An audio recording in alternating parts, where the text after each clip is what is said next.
مشرق وسطی میں جنگ کے بادل گہرے ہونے لگے ہیں۔ ایران اور اسرائیل کی کشیدگی عالمی استحکام کے لیے خطرہ بن چکی ہے۔ چین، فرانس اور اقوام متحدہ کی ایجنسیاں میدان میں آ چکی ہیں۔ جنگ کے پھیلاؤ کو روکنے اور بات چیت کی راہ ہموار کرنے کی کوششیں تیز کر دی گئی ہیں۔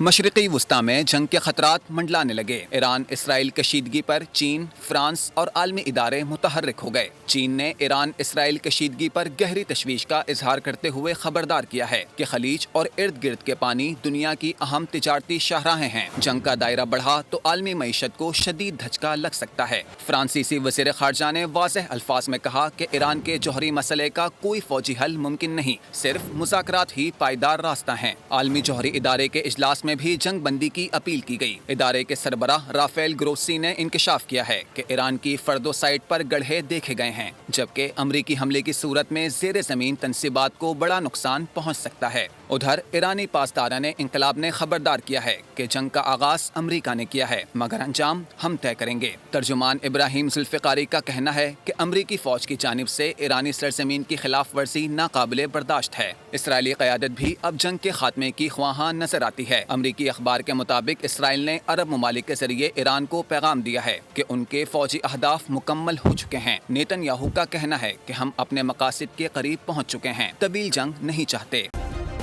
سبسکرائب کریں اور بیل دبائیں تاکہ کوئی خبر رہ نہ جائے۔